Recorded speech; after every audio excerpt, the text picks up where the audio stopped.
Ele quase não nasceu, mas Deus já tinha decidido o propósito. Olá, escolhidos de Deus, nós somos os mensageiros nas asas do Espírito. E esse é mais um episódio do nosso podcast. Roda a vinheta.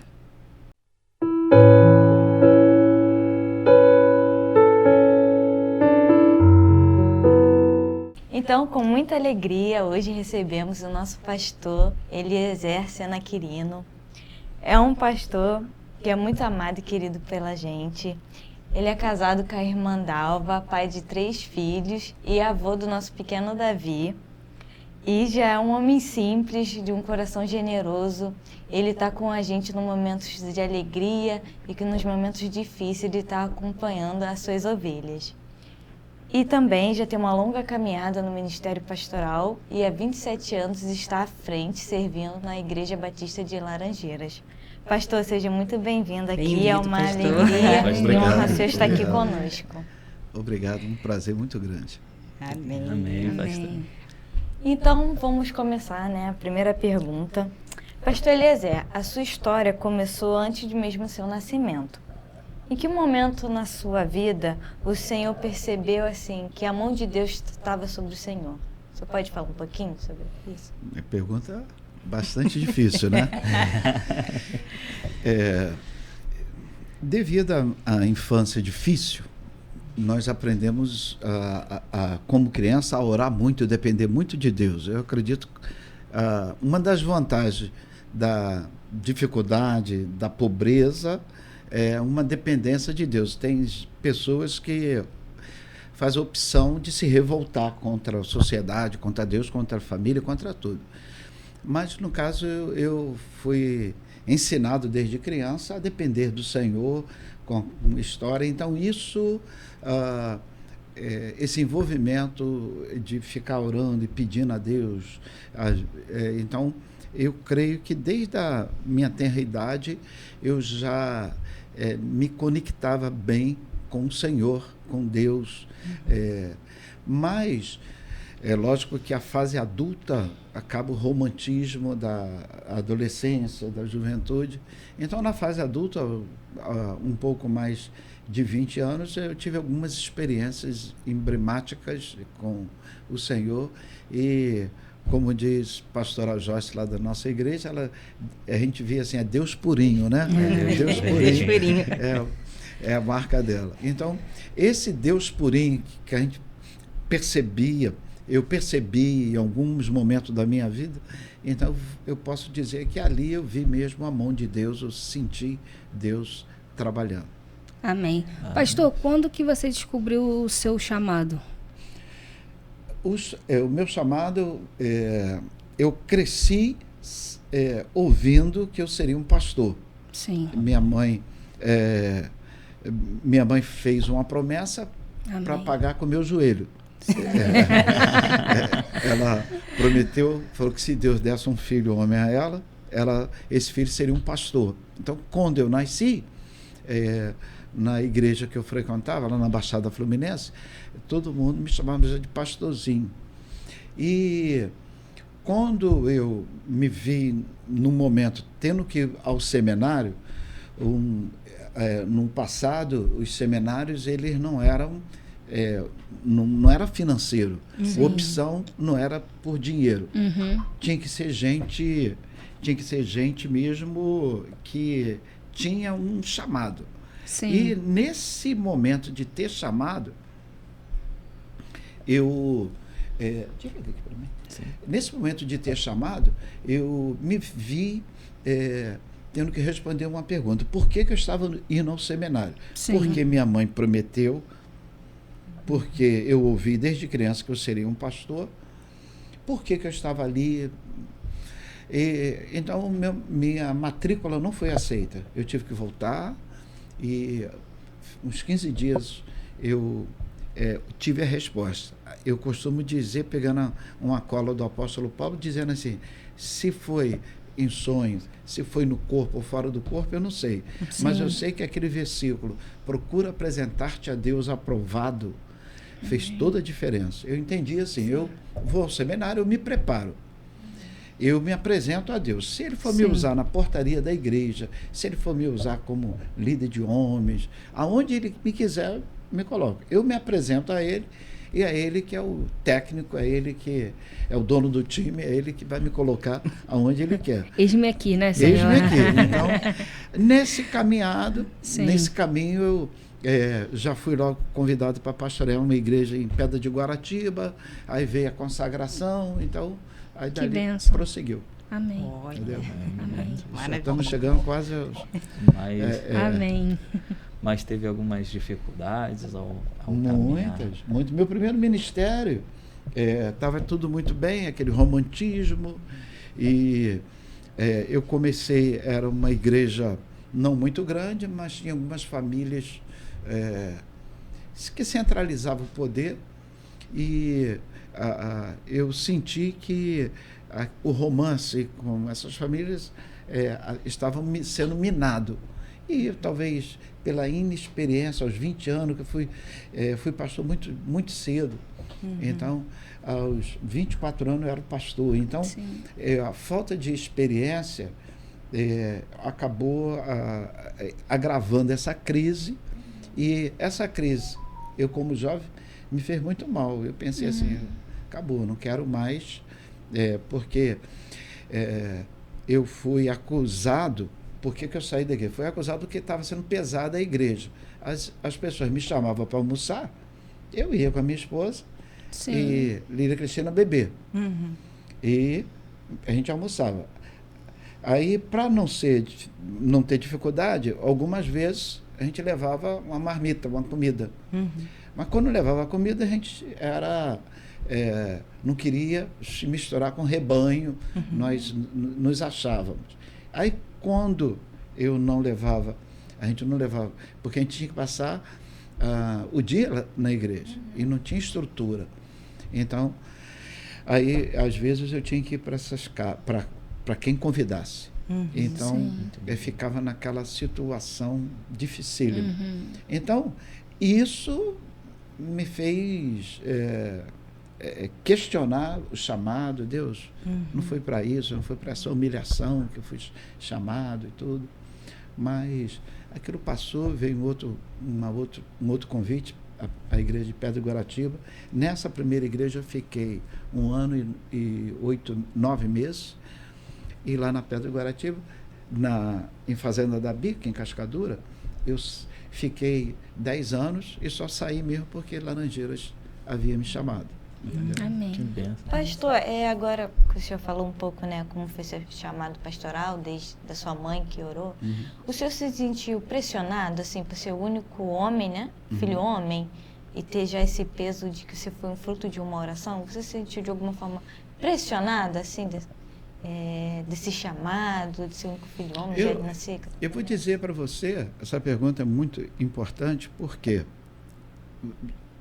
quando está tudo bem, você não se sente pressionado, não. Mas nas nossas crises, quando tem um problema, eu já tive em Laranjeiras, já tive na minha caminhada, e a gente pergunta, Deus, por quê?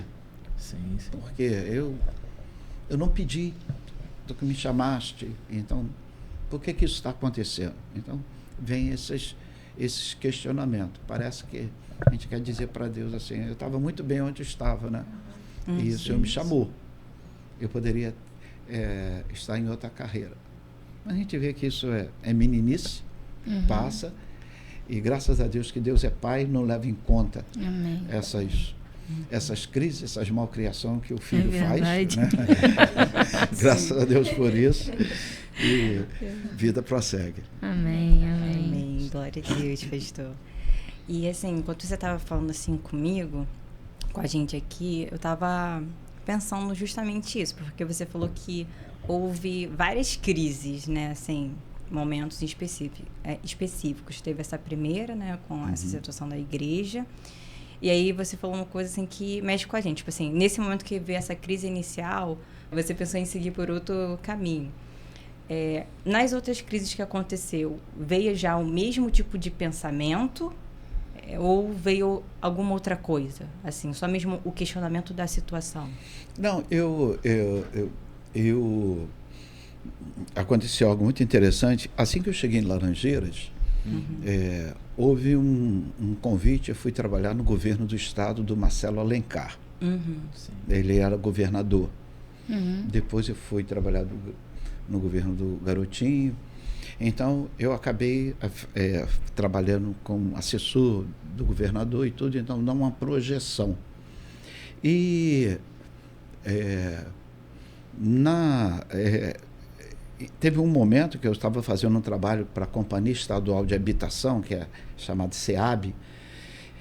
Eu lidava muito com a população ali no Favela do Lixão, na própria Avenida Brasil, ali em todos aqueles complexos que tem ali, Complexo da Maré. Então eu ia muito ali como representante do governo do estado. Isso fez com que os líderes das associações me vissem como um potencial candidato. Então, essa fama chegou assim, a mexer. Eu pensei, falei assim, mas eu entendi. Então, graças a Deus por isso, que eu falei, não, eu sou pastor. Né? Eu fui chamado, Deus confirmou meu chamado. O sonho não era que o Senhor me deu um político, né? Era ser pastor. Então, eu tive que abrir mão de tudo para ser pastor. No meu primeiro ministério, aconteceu, na Fazenda da Bica, no segundo ministério, aconteceu também isso. Eu trabalhava, houve uma oportunidade, eu abri uma pequena empresa para prestar serviço aonde eu trabalhava, uma transportadora. Ela cresceu muito. Eu comecei a ter vários caminhões, tive vários empregados, muitos funcionários, e estava sem tempo para a igreja, porque o trabalho demandava muito. E eu tive que tomar outra atitude na minha vida, que foi o preço foi alto, porque eu tive que acabar com tudo de uma hora para outra, porque todas as vezes que eu planejava, vinha um outro contrato bom. Aí eu toda vez que eu planejava, então teve uma vez que eu fui confrontado num domingo, numa palavra, não lembro o pastor, mas Deus falou muito sobre o meu chamado, para que ele tinha me chamado. E cheguei na segunda-feira, eu parei a empresa, a gente prestava serviço a um supermercado, vocês são jovens, não vão lembrar, mas que tinha na Tijuca Superbox e Minibox, prestava serviço à Brahma, à Pepsi. Então, eu não saí nenhum caminhão de uma hora para outra, então o prejuízo foi alto. Eu tive que mandar todo mundo embora e tudo. Então, essas pressões existem, mas você sabe que Deus não me chamou para ser político, Deus não me chamou para ser empresário. Sim.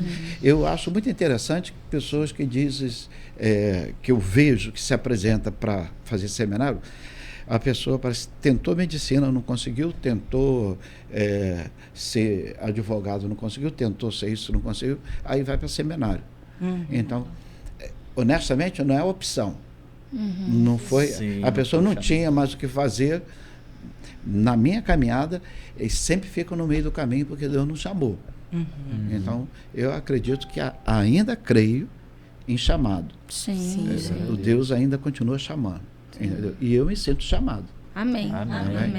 Agora, mas porque eu consagrei já várias pessoas, né, em Laranjeiras mesmo, eu tenho um colegiado de pastoras, então em todo ministério que eu fui, eu consagrei. A pessoa chega para mim e se diz chamado, não me convém questionar. É logo que pelo fruto se conhece. Só se a pessoa, é um pé de tomate dando laranja, a gente vê, opa, tem alguma coisa errada.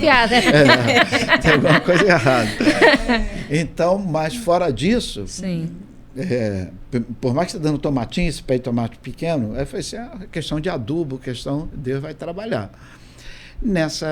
Eu teve alguns erros, alguns equívocos que eu cometi, mas não me sinto culpado por isso, porque por enquanto a Bíblia diz que nós vemos em espelho, em enigma.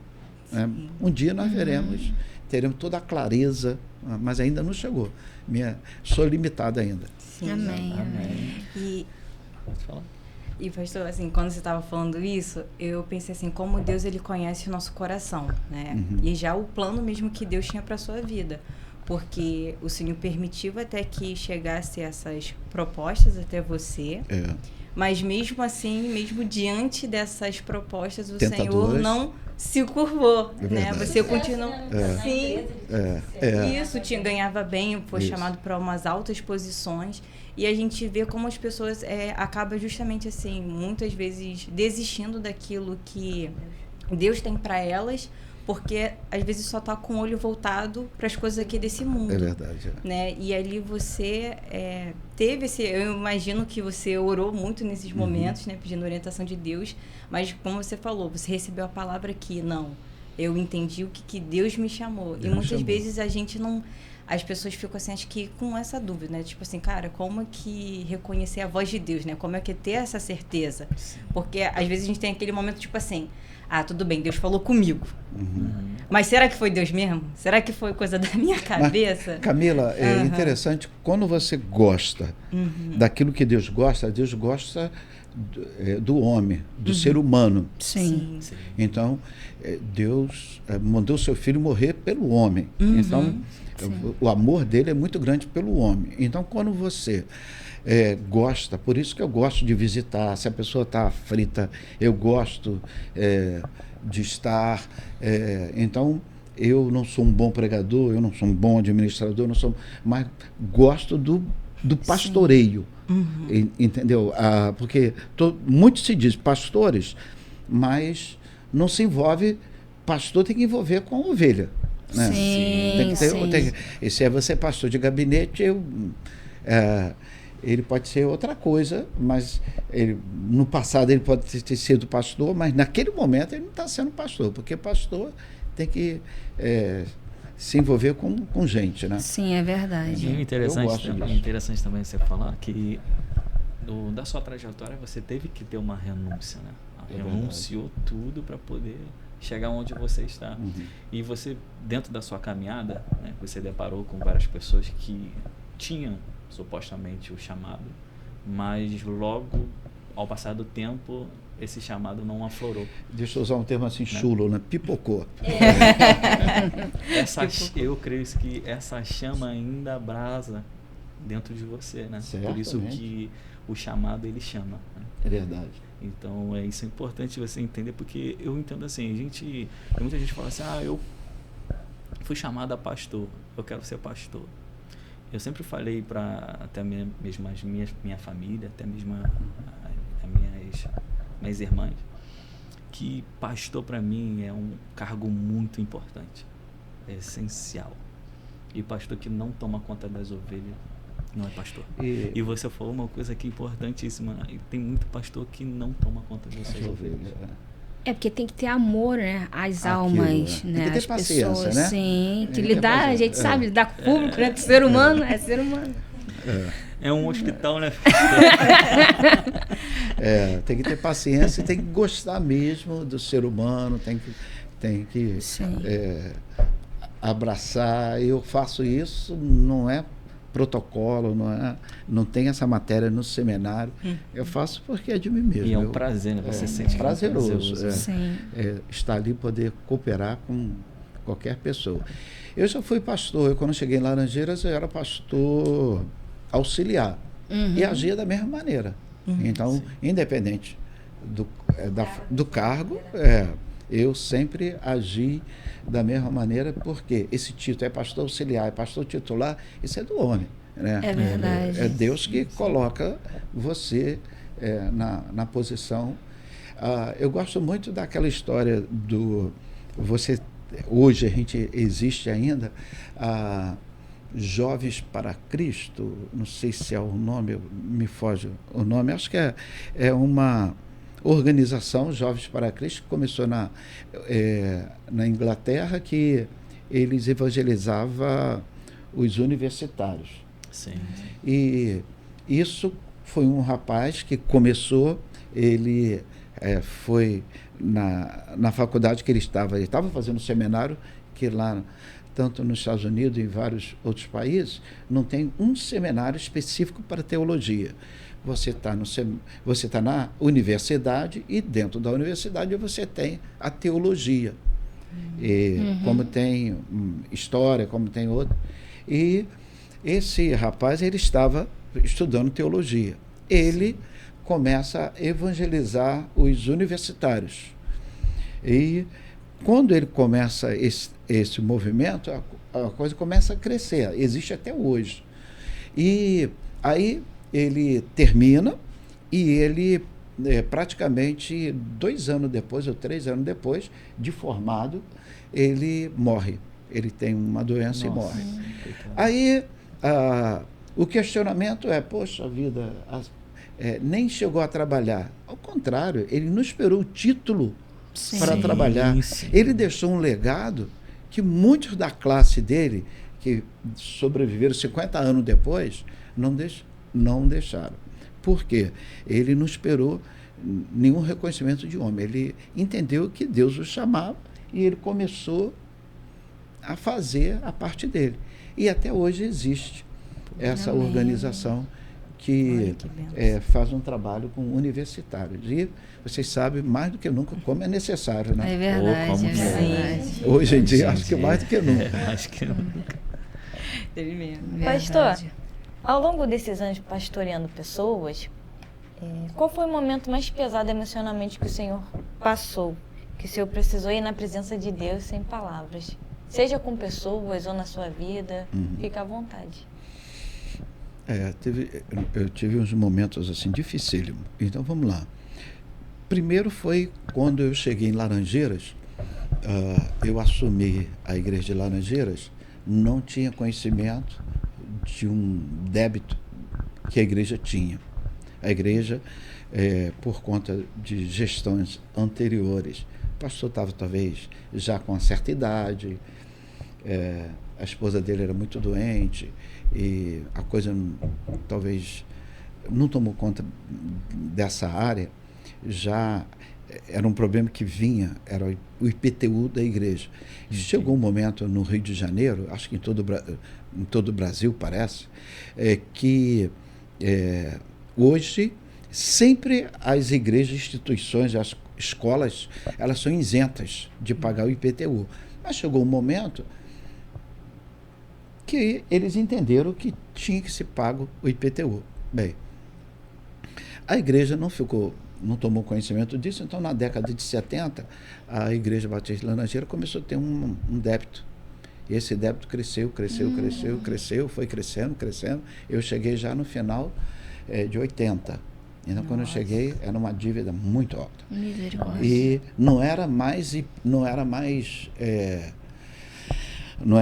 nenhuma taxa, era agora uma dívida que estava na dívida ativa, já com um gravame para leiloar o prédio para pagar a dívida. Então, quando eu me torno pastor e abro essa caixa de Pandora, eu vi o que tinha lá, eu falei, meu Deus. A luta como? Já começou. Como eu vou fazer? Eu vou ser, então, eu vou ser o único pastor que perdeu a igreja vai ser o prédio, a propriedade toda vai ser leiloada, porque não tinha como pagar. Um grupo bem reduzido, tinha menos de 50 pessoas, e a gente fiquei numa situação dificílima. Aí, igual, vou falar de novo, se foi na carne eu não sei, se foi no espírito eu não sei, mas me veio no coração aquele versículo assim, põe tua boca no pó, Jeremias capítulo 3.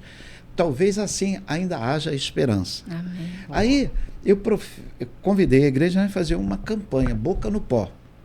A pessoa, pastor, boca no pó. Aí eu já dizia logo, não, tem um versículo aqui que dá base nisso aí. Aí, boca no pó. Boca no pó significava, a gente ia para a igreja 5 horas da manhã, todos os dias, 5 horas da manhã, nós tínhamos um grupo orando. Às 7 horas da manhã, outro grupo orando. Ao meio-dia, tinha um grupo orando. Às 15 horas e às 18 horas. Então, hoje, desse movimento todo, nós temos ainda o culto de meio-dia, que surgiu aí. Legal. Esse culto de meio-dia surgiu aí desse momento. Então, nós começamos a orar, pedir a Deus por misericórdia, porque a igreja não tinha. E aí o Senhor, e paralelo a isso, o Senhor foi dando sabedoria, consegui ir na prefeitura, parcelei algumas coisas. Hoje a pastora Roseli era advogada da igreja na época, ela conseguiu fazer um bom trabalho de... nós conseguimos cancelar algumas coisas que tinham em duplicada. Então, com isso nós conseguimos parcelar, mas continuou mesmo assim, um valor muito alto. Parcelei, acho que em 80 vezes e todo mês a gente pagando isso. Até que chegou um dia e isso acabou. Acabou. Aí quando acabou, nós resolvemos todo o problema administrativo e não hoje eu não abro mão de ter um contador, uma boa empresa de contabilidade, prestando serviço, fazendo as auditorias das contas da igreja, para não ter nenhum tipo de problema. E eu prefiro sempre que seja alguém de fora, para que venha sem ter o corporativismo, né, para venha cobrar os comprovantes daqueles gastos. Então, eu acho que o mais emblemático foi isso aí, esse sentimento que a coisa ia estourar na minha mão.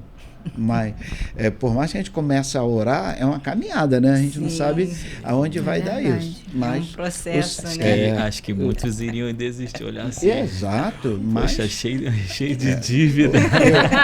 Na época, eu tinha alguns fios de cabelo branco. Agora vocês sabem como está hoje. Veio tudo nessa situação. Eu falo assim, hoje não tem mais... Da outra vez, a cabeça ficou branca. Agora só basta cair, né? Se eu tiver outro problema desse, né? Mas agora não, agora eu estou pensando em aposentadoria. Agora está explicado os cabelos brancos aí. Então isso aí foi bastante forte, Pô, imagina você. Porque não foi de um mês, né? Isso foram vários meses. Isso é para falar assim, eu vou testificar aqui o meu servo, vou ver se ele realmente está querendo mesmo ser pastor. Não, doía muito, porque o dinheiro que nós pagamos daria para comprar van, daria para reformar a igreja toda, daria o dinheiro que foi pago por erros administrativos.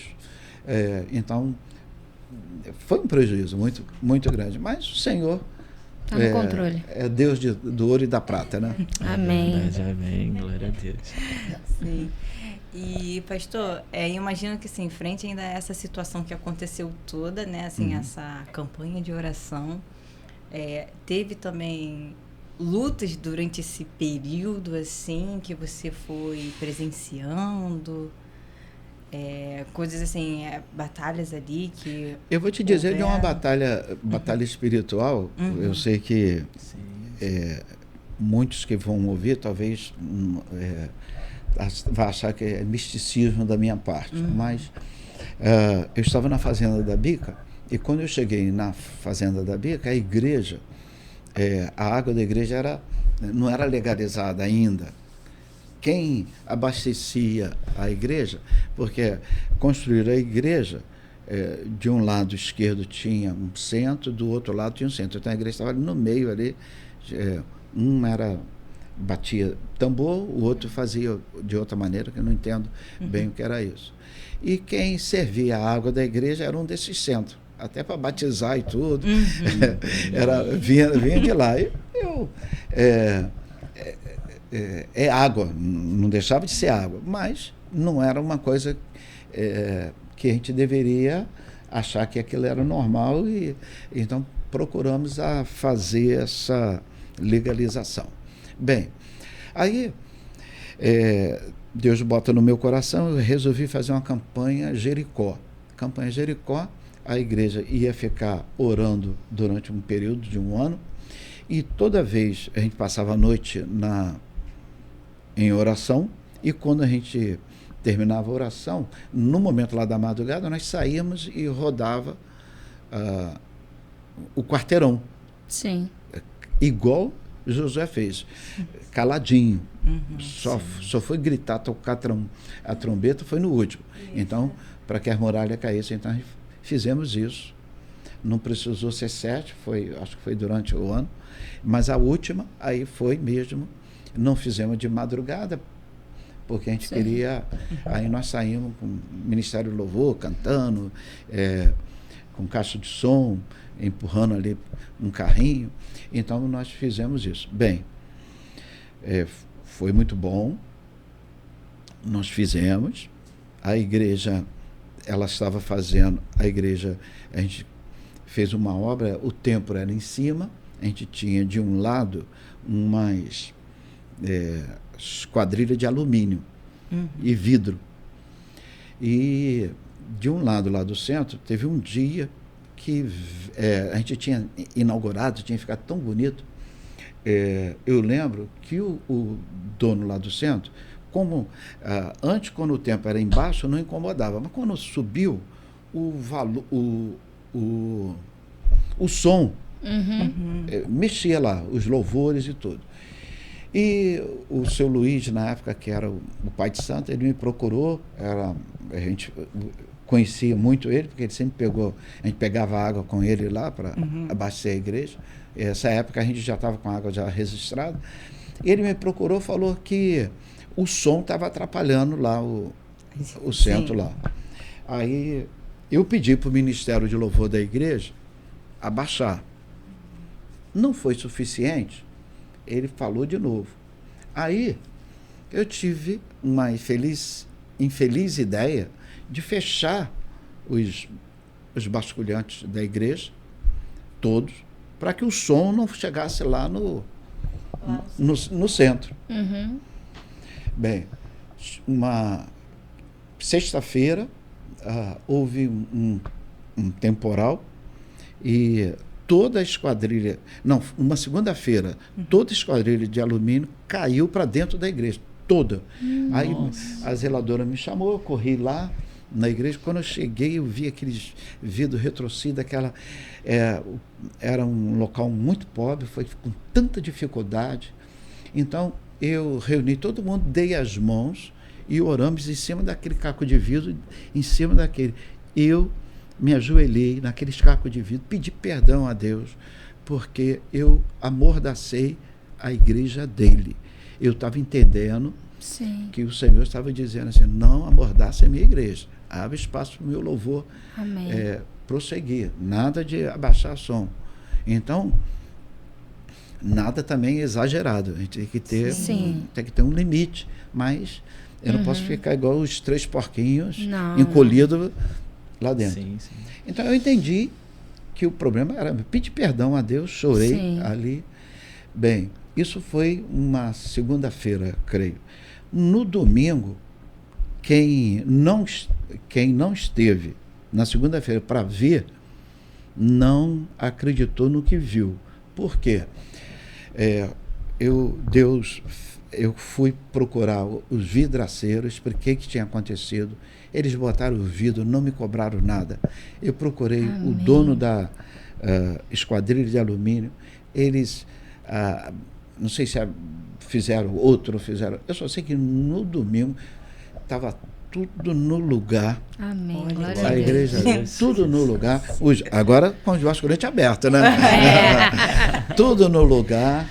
E assim, Deus assim falou comigo, você me entendeu. Você me entendeu. Amém. Porque você me entendeu, ele abençoou. Não gastamos nada, não houve prejuízo financeiro para a igreja aquilo. Mas eram muitos alumínios, foram muitos vidros, e ambos, tanto a vidraçaria, que não era uma grande, não me cobrou, e nem, então, mão de Deus, como diz a pastora Joyce, Deus purinho. Amém. Houveram problemas, porque a minha família começou a ser atacada. Na época eu tinha a Lídia Cristina e o Tiago, e o Jonatas, também bem pequeno. Então lá em casa eu comecei a ter pulga na minha casa. Eu falei, o que é isso? pulga. Eu falei, aí chamei a detetização e tudo, aí passou. Daqui a pouco, meus filhos, a mãe deles, tudo com piolho. Misericórdia. Piolho, e eu não pegava. Piolho. Eu falei, meu Deus do céu, aí conseguimos remédio, conseguimos tratar, passou isso. E depois rato, começou a aparecer rato. Gente. Aí eu falei assim, então eu entendi que era espiritual, retaliação, Sim. e eu queria resolver aquilo com remédio caseiro, com remédio que compra, Sim. mas aqui dali eu Era precisava espiritual. mesmo, jejum, oração, eu precisava estar diante do Senhor. Aí Amém. orei bastante, fizemos vigília, expliquei a igreja, acabou. Glória a Acabou. Deus. E depois disso o centro fechou, então a filha do seu Luiz se converteu, entendeu? Glória a Deus, amém. Então mas foram lutas emblemáticas, fortíssimas, né? Amém. A experiência mesmo que o Senhor... Imagino como que ele deve ter passado, né? Viu essa situação, né? Mas também é para refrisar aqui, né? Ai do homem de tocar num filho de Deus, né? Um ungido do Senhor, né? É verdade. Ele Mas quando esse ungido do Senhor não percebe que Deus falando, a Bíblia diz que ele disciplina o filho que ama. É verdade. Perfeitamente. Então, não é por causa disso a gente vai ser imune às disciplinas do Senhor. Pastor, bispo, o título que você tem, você é filho de Deus. Ele é igual uma mãe. A mãe pode ser o melhor médico, mas quando chegar em casa é filho. Ela vai tratar como filho, não vai chamar de doutor, não vai ter nenhum requisito, vai botar a comida na mesa e se tiver de chamar a atenção, porque é filho, é doutor, não sei quem para lá. É assim Deus faz conosco. Você pode ser o título que for, mas ele, se você for filho, ele vai, vem cá, vamos ter nossa conversa. E a conversa do Senhor vem, e graças a Deus quando você é sensível, a sensibilidade de ver Deus operando. Né? Amém. Então foi... É importante ele ter falado isso, porque tem muita gente que tem esse pensamento, né? Mas pô, ele é um ungido do Senhor, tá passando por essa dificuldade, passando por essa peleja, né? Mas não entende que todo servo tem essas guerras, né? Essas batalhas. É verdade. Interessante. Eu lembro que tinha os irmãos da igreja vão lembrar dessa pessoa, o tal Washington Salles, era um senhor da igreja, muito tradicional, era da igreja de Laranjeiras, e eu contei essa experiência. Ele falou, poxa, então eu vou sair da igreja, se isso acontece com um pastor que está assim com Deus. Aí eu falei assim, isso é questão de filme, não tem... o Senhor, independente do título, ele não rejeita um coração quebrantado e contrito. Você não precisa saber ler e escrever, mas se o seu coração está quebrantado e contrito, independente de qualquer coisa, ele vai te atender. Amém. Então, tem que ter quebrantamento. E o problema de você ser pastor, ter um título, estar à frente de uma igreja, é a vaidade. Sim. A vaidade é uma desgraça. A vaidade derrubou Satanás e ainda continua derrubando muita gente boa, porque se acha, nós não somos nada, nós dependemos de Deus. Aquele que está em pé, ore para que não caia. É a orientação da palavra. Que servo de Deus tem batalha, servo de Deus tem as suas pelejas a ser conquistada, né? Porque toda guerra que levanta é para que a gente venha dar glória lá na frente, né? Sim. Porque é uma vitória, né? Vitória com o nosso Senhor Jesus Cristo. Mas, pastor, tu já viu bastante pessoas que se dizem pastor, que eu creio que até mesmo se formaram contigo, ou até mesmo você já consagrou. Você já deparou com uma situação que um pastor que foi levantado por vocês ou que tinha o talento e o chamado, mas simplesmente deixou de lado? Tenho sim, vem na minha mente quando você introduziu esse assunto, porque eu tinha uma pessoa que ele queria muito me copiar. Então, o pessoal falava que era meu jeito de falar, os meus erros, tudo, infelizmente, copiava até erro. Então, me copiava muito. Só que tem um determinado momento que Deus honrou ele. E esse homem, ele conseguiu ir bastante longe. Ele estava pastoreando uma grande igreja, um salário muito bom. E só que esse homem, ele caiu, pastor Flávio, ele diz que, como nossos colegas, ele diz, ainda cai nessa mesma ferramenta que o diabo usa. Ele diz assim, se for um facão, deve estar pequenininho de tanto ele usar, que ele continua usando. Ele foi me procurar, esse pastor que eu consagrei, porque ele estava assim, o coração dele estava se encantando com a secretária da igreja. Aí ele veio conversar comigo e dizia que ele estava tendo um sentimento. Eu falei assim, você tem duas saídas, ou ela tem que ser mandada embora, ou você pede para sair. Se não aconteceu, você está sentindo, não brinca com isso.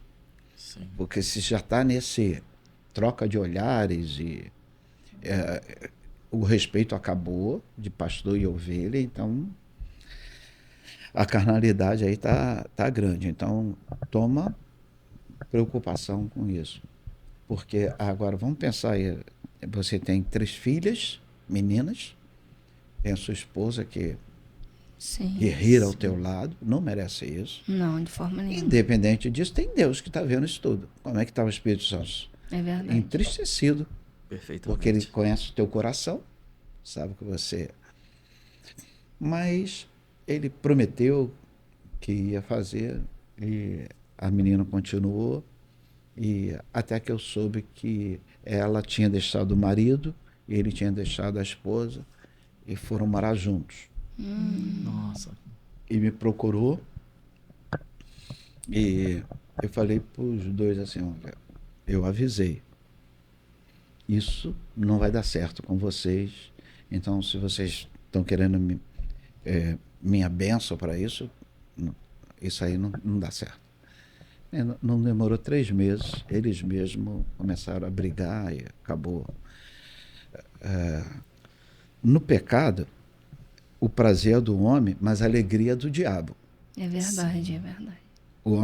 O pecado fala assim, o diabo fala assim, eu te dou o prazer, mas a alegria é minha. Então, aquilo tudo, aquele prazer se tornou uma grande tristeza dele.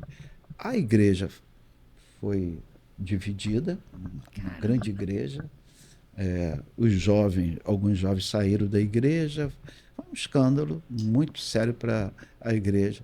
Essa pessoa era uma pessoa muito antiga na igreja. O marido, os filhos sofreram muito.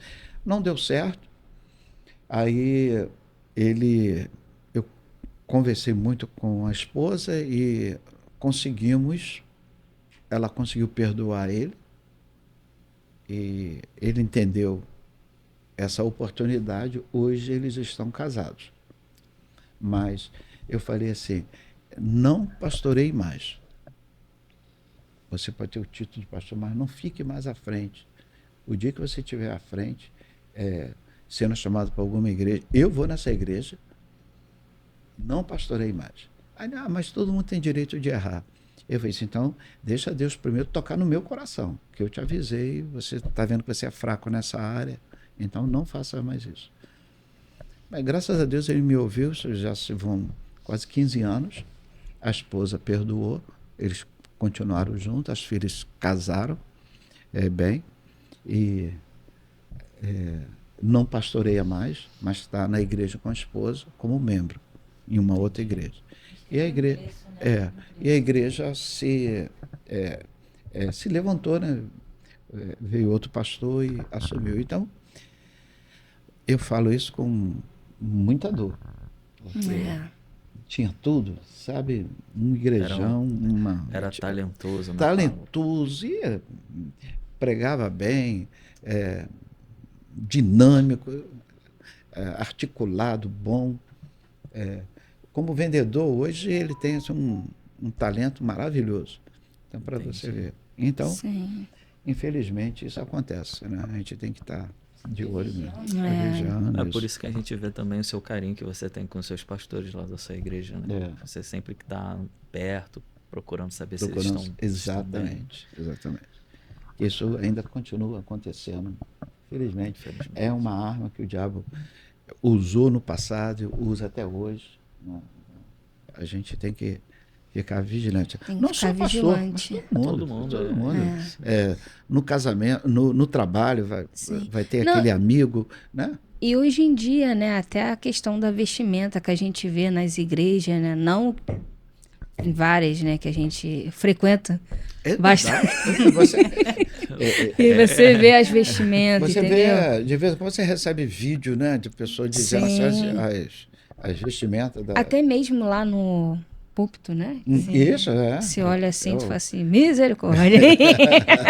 Como tá usando, né, assim? É verdade. Como diz a palavra de hoje em dia, nada a ver, né?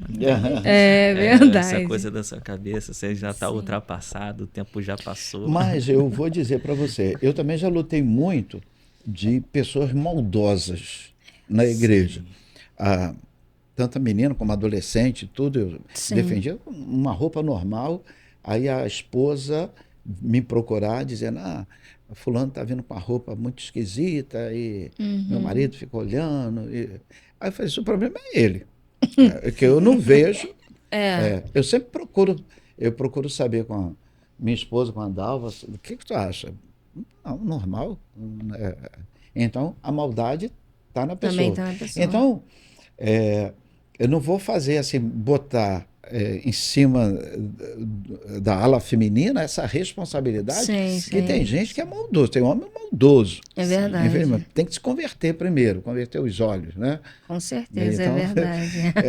A maldade purificar a mente, os olhos. A mente, é verdade. A palavra de Deus diz, né? Se os seus olhos forem bons, né? Todo o seu corpo vai ser cheio de luz, mas se os seus olhos forem maus... Então, tem que ter um equilíbrio, como você disse. Tem gente que realmente vai ali mesmo para desviar ali os varões e homens que vão para desviar as varoas. Né? Sim, porque às vezes elas têm essa coisa de querer namorar pastor, casar pastor. E a gente vê isso de coração.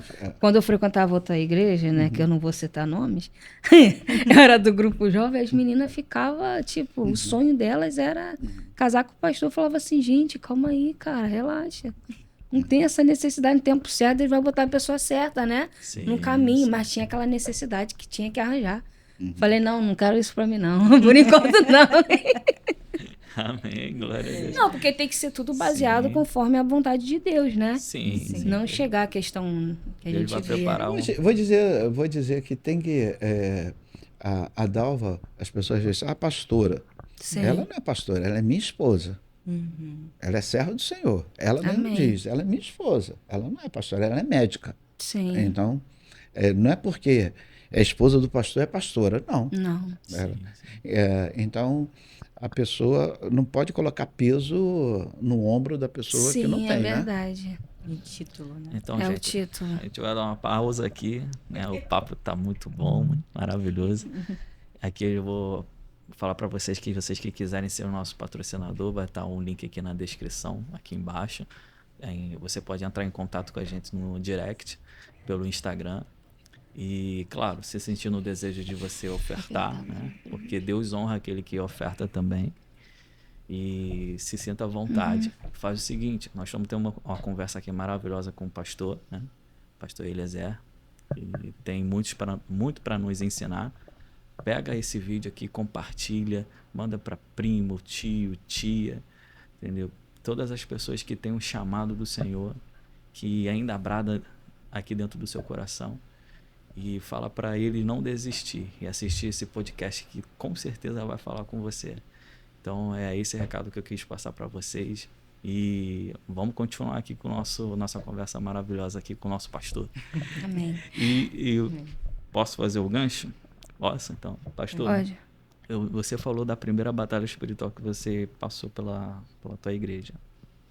Me diz aí um testemunho seu sobre a sua primeira alma que você conseguiu para Cristo, que te impactou mais, que você acompanhou, que tu viu, nossa, teve um mover do Espírito Santo aqui que eu me lembro desse testemunho maravilhoso.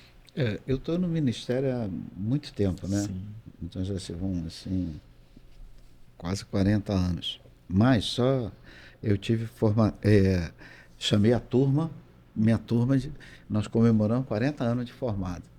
E mesmo como seminarista, eu sempre procurei trabalhar muito, levar muitas pessoas aos pés de Cristo. O que me marcou, o que assim marcou profundamente, foi o pastor José Inácio. Então não foi a primeira, mas foi uma decisão assim maravilhosa. Deixa eu explicar como é que foi a história do pastor José Inácio. Pastor José, a esposa dele, a gente chamava de Neia, não sei se era Heleneia, não sei, mas a gente chamava de Neia. A Neia começou a ir na igreja, os filhos bem pequenos, na fazenda da Bica. E teve um dia que eu chamei para ela ir no gabinete para conversar. Falei assim, de onde você vem? Aí ela falou assim, eu fui batizada há muito tempo, mas meu esposo não é evangélico, e ele bebe, e ele é muito brabo, não sei o quê. Então ela me explicou. Aí eu combinei com ela de ir fazer uma visita na casa dela. Sim. Aí ela estava tudo certo. Ela me falou assim, olha, o meu esposo falou que não é para o senhor vir, porque ele não quer aqui que ele vai fazer uma agressividade, e ele pediu para não vir. Aí eu falei, tá bom. Falei com ela, a gente ia fazer um culto na casa dela, mas eu conhecia a casa dela, lá era um bairro, num subúrbio, então, na casa dela eu não ia, mas na calçada, na rua, eu ia. Uhum. Então, aí que instigou mais, aí eu chamei um grupo de pessoas e nós fomos para a casa dela, para a calçada, e fizemos um culto ali na calçada, muito louvor, muita adoração na calçada, e eu preguei. Aí ele deixou ela vir com os filhos, ela ficou embaixo ali, participou do culto, e no final eu fiz um apelo, eu falei assim, se você está me ouvindo, desce aqui que eu quero orar por você, se renda a Jesus, não sei o quê. E, surpresa de todos, esse homem desceu. Pastor José Inácio, já pregou na igreja algumas vezes. Esse homem desceu e chorando copiosamente, e ele se converteu ali, começou a caminhar comigo na igreja. Glória a Deus. Esse homem, ele nunca fez seminário, eu brinco, foi a pessoa que eu consagrei, o único que eu consagrei sem seminário, mas depois ele fez, ele mesmo por conta dele. Esse homem, por que eu consagrei ele? Porque ele se tornou diácono da igreja, junto com a esposa, muito ativo, e esse homem, ele trabalhava numa empresa ali na Fazenda B, que acho que era na Funabem, alguma coisa, e ele foi transferido para São Lourenço, lá perto ali das águas de Lindóia, alguma coisa assim. Ele foi lá em São Lourenço, ele começou na rua evangelizar, fazer um culto na casa dele, e não sei o quê. Só que o negócio lá no bairro que ele estava não tinha igreja, nem batista, nem assembleia, não tinha nada. Então começou a crescer, eu ia lá fazer batismos. E todo mundo chamava ele de pastor. E compramos um terreno e fizemos um templo lá nesse local e pensavam qual o pastor que a gente vai chamar. Eu falei assim, não vamos chamar ninguém, vamos consagrar ele. Surgiu no coração dele, mas ele não tinha o ministério, não tinha a teologia, ele tinha só terminado, acredito, o primeiro, antigamente, eu não sei como é que é isso agora, antigamente era primário e ginásio. Ele tinha feito o ginásio, não tinha feito aí acho que é o ensino médio, né? Ensino médio. Então, eu consagrei esse homem como pastor. Ele ficou como pastor lá naquela igreja, a igreja cresceu muito, depois ele foi chamado para a primeira igreja batista de São Lourenço, uma igrejona. Esse homem passou a ser um tempo lá como presidente da Ordem dos Pastores da cidade. Que legal. Então ele foi crescendo.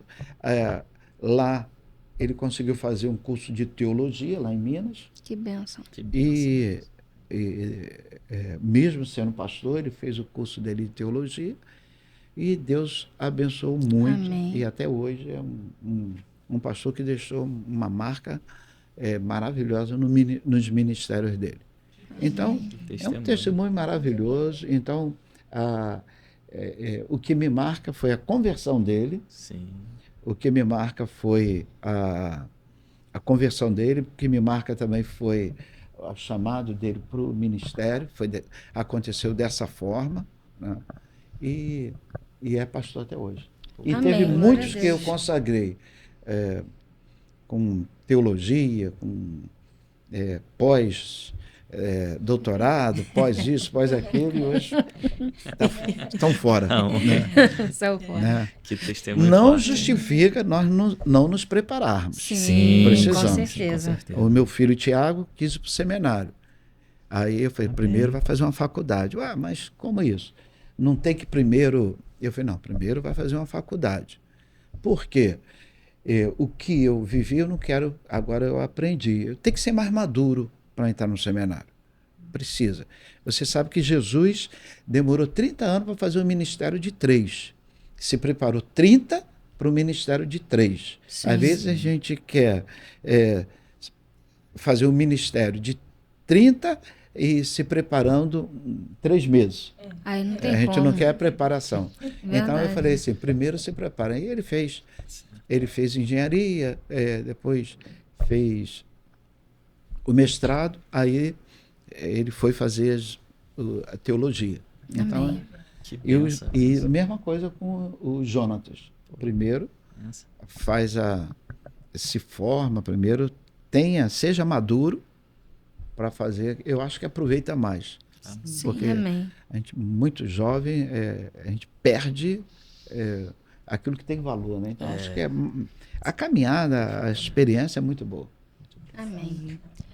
E fazendo assim uma pergunta assim breve, né, também, porque você assim falou pra gente que uma característica do seu ministério, pastor, é tanto a visitação a hospitais, mas também a ida aos presídios. Isso. Você pode contar assim pra gente rapidinho como é que é esse evangelismo no presídio, como é que funciona? Domingo, ontem pela manhã, teve uma pessoa que foi me procurar, o senhor não está lembrado de mim, sou da igreja tal. Aí eu falei assim, um prazer, que não sei, mas não lembra mesmo de mim? Eu falei, não lembra. Aí eu falei assim, eu engordei um pouquinho. Aí ele falou assim, eu estava no presídio Evaristo de Moraes, eu era de lá e o seu trabalho me impactou muito. Foram 10 anos eu ali no Evaristo de Moraes. Bem, amava aquele trabalho ali, gostava mesmo.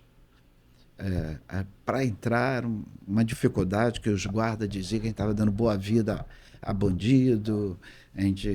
Mas ali dentro do Evaristo, o que aconteceu?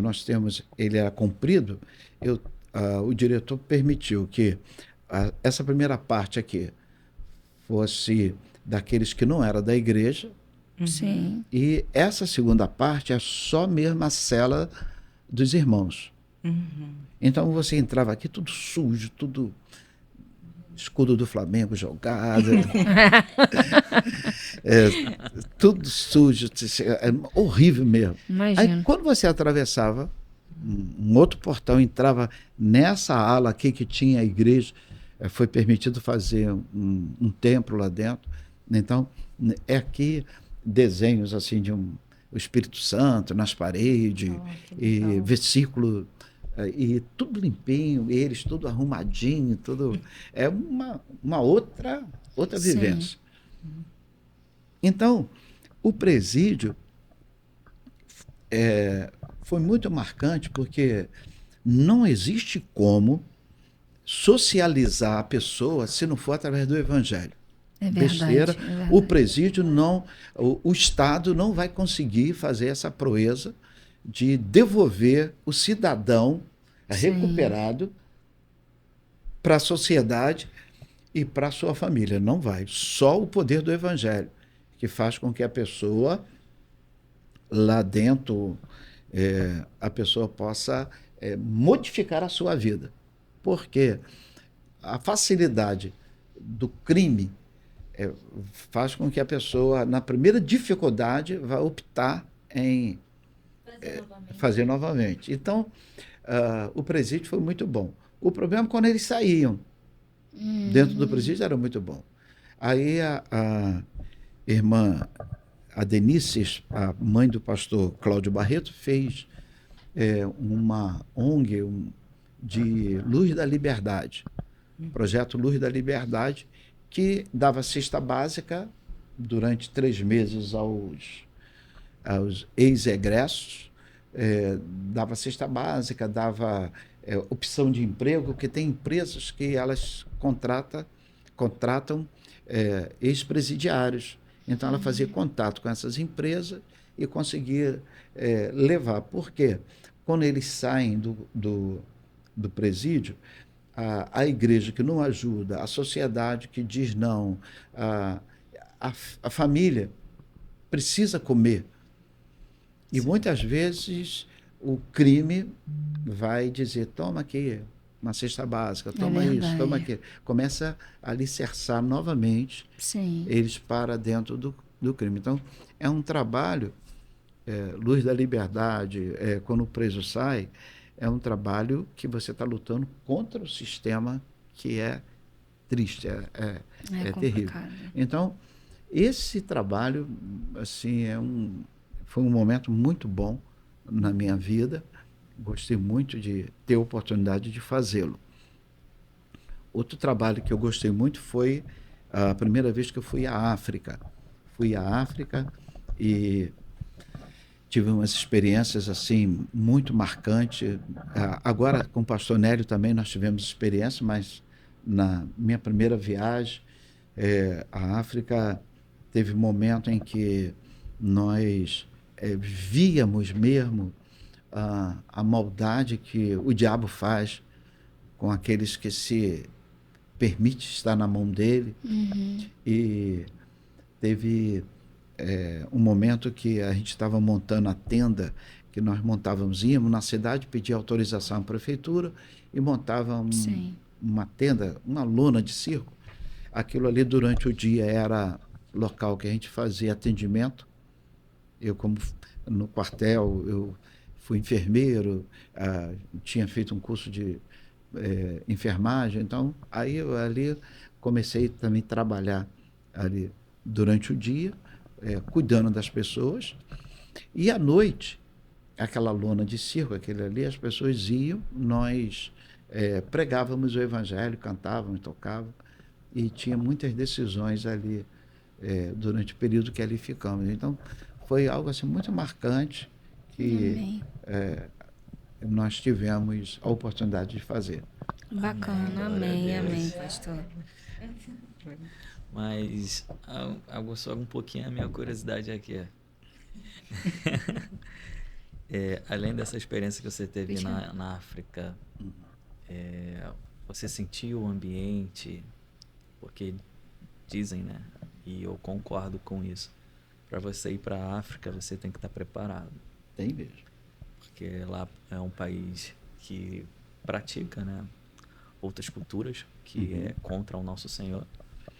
E você presenciou algo assim sobrenatural, algo que você possa nos contar sobre essa experiência? Eu não ia falar, né? Porque eu não sei como que as pessoas entendem isso. Quando nós estávamos montando a tenda, o pastor me pediu assim, ele me chamando de Eliezer, fez Eliezer, não ajuda não. Eu preciso de alguém aqui na torre de vigilância, porque toda vez que a gente monta a tenda, acontece coisas sobrenaturais. E eu vi aquilo, então, quando o pessoal estava montando, e realmente começou, deu um vento, um rodamuinho, e aquilo estava caminhando para a tenda e passava por mim. Ia passar por mim. Então, e cada vez mais forte. Era um local descampado, e aquele rodamuinho vindo, e se chegasse ali na tenda, ia ser um prejuízo, como ele disse que das outras vezes havia acontecido. Então eu fiquei realmente ali, clamando para o sangue de Jesus, repreendendo aquilo, e graças a Deus aquilo foi desfeito. Amém. Glória a Deus. Não entrou. Então a gente viu nitidamente, aí ele falou assim, tá vendo por que a gente não pode todo mundo ficar aqui envolvido na construção? A gente tem que fazer como Neemias fez. Uns constroem e outros ficam na torre de vigilância, né? Então, Neemias deu a dica. Né? Tá certo. Então, é um local... o local que eu fui era um local mesmo, a gente via assim... não sei se vocês já ouviram esse termo de beber o defunto, né? Nunca ouvi. Eles usam... Na África se usa esse termo, beber o defunto. O que os feiticeiros, quando a pessoa morre, especificamente, não na África, porque a África, por exemplo, eu estou falando de Moçambique. A África é grande, Moçambique é grande, mas o estado é grande, mas tem aquelas tribos. Sim. Aqui, vamos dizer que mal se compara a um bairro, né? Mas o bairro está inserido dentro de um contexto. A tribo não, é isolada, você tem que andar, pegar um barco, e você vai chegar numa tribo que tem o pajé, tem as pessoas lá. Quando as pessoas de lá, dessas tribos, se convertem a algo assim, os feiticeiros, os pajés, eles ficam muito indignados com aquilo. E quando alguém morre, o que eles fazem? Eles, quando você chega, tem um copo d'água lá, que é para todo mundo que vai participar do velório beber. Então tinha uma pessoa, quando eu estava lá na África, tinha uma pessoa da igreja que tinha morrido um parente deles, só que estava lá na tribo. Sim. Então, quando nós chegamos, o pajé ficava na porta e você tinha que beber lá um gole daquela água. Nossa. E uma água muito barrenta.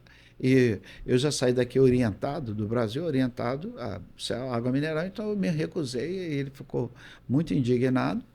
E eu fui perguntar o que é aquela água. Aquela água, eles dão um banho no defunto e recolhe a água, fica ali, todo mundo tem que beber. Misericórdia. Então, coisas sujas mesmo é do inimigo, né? Então, graças a Deus que eu não bebi, mas muita gente bebeu aquilo, né? Bebia aquele negócio. Então, infelizmente, tem tribos que ainda são guiadas por esses homens que estão na mão do inimigo, entendeu? Aí você vê uma total escuridão, pessoas que não progridem, não crescem e ficam muito indignados com a igreja que faz esse trabalho ali. Pô, que experiência, né? Experiência maravilhosa. Eu imagino que tem muito tem mais. Tem muito mais, né? mas não dá pra falar. Vai dar pra falar, né? Não vai dá ficar pra com falar. uma próxima Gente, vez. vai ter Não dá pra falar mesmo, porque Sim, nem todo sim. mundo está preparado para ouvir, né? Certas É coisas. verdade. Então, mas pastor, segura um pouco, porque quando for a parte 2, aí Deus você quiser. fala mais. Muitas pessoas, muitos dos nossos inscritos, se interessam por batalhas espiritual. Isso, perfeito. Então, Entendi. é algo que muitas pessoas gostam É. de entender. Muita pessoa passa por isso, também não sabe, né? Como enfrentar, então Como É bater. verdade, é bom. Eu creio que, como você disse, Maurício, não pode ir de qualquer jeito. Sim, Não. sim. Em Laranjeiras, meus filhos conheceram uma menina, ela já tinha um nome meio assim, puxado para o árabe. E veio um missionário aqui pregar, dizendo da necessidade de evangelizar eles. E eu falei, o Tiago, o Jonatas, Lírio e Cristina, lembram bem dela. E essa menina chegou, ouviu uma mensagem e falou comigo, pastor, eu quero ir, eu quero que ele faça um curso. Ele estava captando jovens na igreja. E eu falei para ela assim, eu não vou deixar você ir de hipótese alguma. Não, mas eu quero ir. Aí eu falei assim, você não vem para a escola dominical, você não estuda a Bíblia. Se você não vem aqui estudar a Bíblia na escola dominical, como é que você vai, coisa mais aprofundada? Então, a Bíblia diz assim, ser fiel no pouco, que eu te coloco no muito. Amém. Não é no muito, não. Então, começa aqui. Então, tem que valorizar aqui. Você não conhece. Conclusão, ela temou e foi fazer. Temou e foi. E hoje, ela é muçulmana. Se converteu ao islamismo. Meu pai do céu. Porque eu falei com ela assim, eles estudam. Sim. Eles conhecem. Então, não pode ser meia boca, não. Então, tem que conhecer, tem que ter experiência com o Senhor. Então, o preparo é muito importante. Conhecer a palavra. Jesus repreendeu, quando ele estava ali no deserto, só repreendeu com a palavra. Sim. E o diabo falava a palavra. Se é um crente meia boca, está escrito, lança-te daqui que dará ordem aos teus anjos para te pegar pela mão para você não cair. Está escrito isso na Bíblia? Tá. A pessoa vai e pula. Mas o que é que ele pega um texto, tira do contexto para fazer, botar o bel prazer dele. Mas Jesus disse, mas também está escrito. Então Jesus repreendia com a palavra dentro do contexto. Então não é tirar o texto do contexto e se teus olhos te perturbam e arranque. Aí você vai sair arrancando o olho? Não tem sentido. Não tem sentido. Não, tem que estar no contexto. Né? É verdade. Tem que estar no contexto, né? Qual é o contexto dessa palavra? Jesus está falando que é muito melhor você entrar no céu sem um olho do que vendo os seus olhos que estão fazendo você se desviar. Então, Jesus está falando arranque. Arranque no sentido só, desvie seu olhar, sai desse ambiente, tome uma atitude. Sim, né? uma posição. Uma posição, né? Então, não ache que está certo, não. É isso que o Senhor está falando. Amém. Que benção, né? Aí, aqui que é um ensinamento que o pastor passou pra gente esteja preparado para fazer o ID. Exato. Não vai de qualquer forma. Então, ele preparou os discípulos dele, né? Isso. Chamou, começou, foram 3 anos ali, 24 horas, ninguém teve não existe curso desse, né? 24 horas ao pé de Jesus. Aí Verdade. Eles foram muito agraciados. Eu queria ter essa honra. Verdade. Tá certo. Então, gente, a gente já está chegando para o final desse episódio. Foi uma bênção. Uma bênção. E eu vou convidar o pastor a estar orando, né? Por todos os inscritos, aquelas pessoas que estarão vendo esse testemunho. E também aqui por nós. Então, pastor, sinta-se à vontade que Amém. o Senhor Ele colocou no trouxe seu uma coração. palavra. Eu queria deixar um versículo. Eu sei que o podcast de vocês tem um alcance bom, Amém. E nós estamos vivendo aqui no nosso Brasil um momento muito difícil, porque os nossos representantes que deveriam se posicionar não estão fazendo. Ao contrário, estão se prostituindo, que eu digo com o dinheiro, prostituindo com o poder, ou seja, se vendendo. Bem, Miqueias, capítulo 2, o Senhor fala sobre ganância. E o povo vivia isso. A liderança que tinha que ter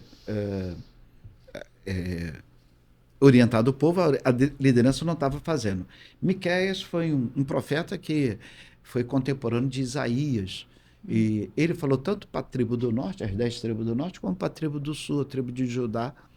Então foi um homem que trouxe uma visão maravilhosa. Ele diz assim, Miqueias capítulo 2, o verso 1.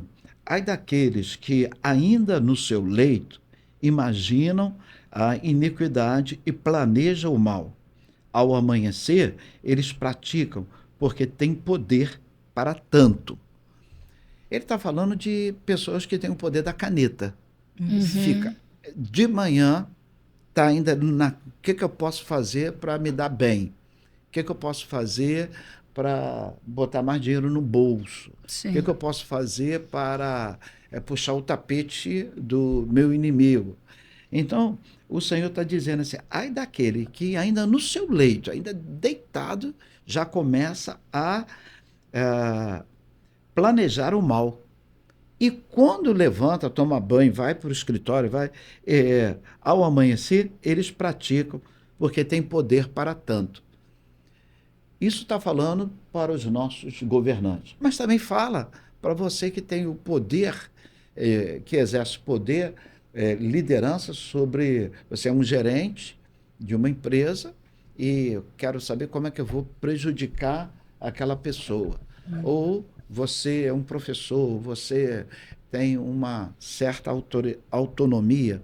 O Senhor está dizendo, ai daqueles que praticam dessa maneira. Aí, Provérbio capítulo 1, verso 19, ele diz o seguinte, eu quero...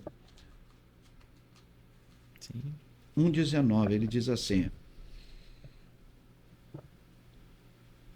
o fim de todo ganancioso e aquele que tem o espírito de ganância é tirar a própria vida.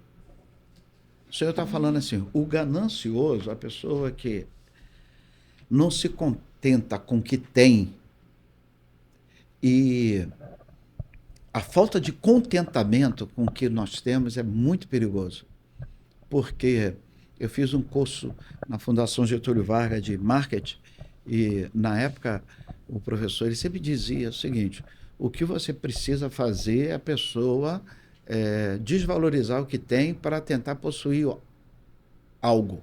Então, se eu quero vender um celular, eu quero... Seu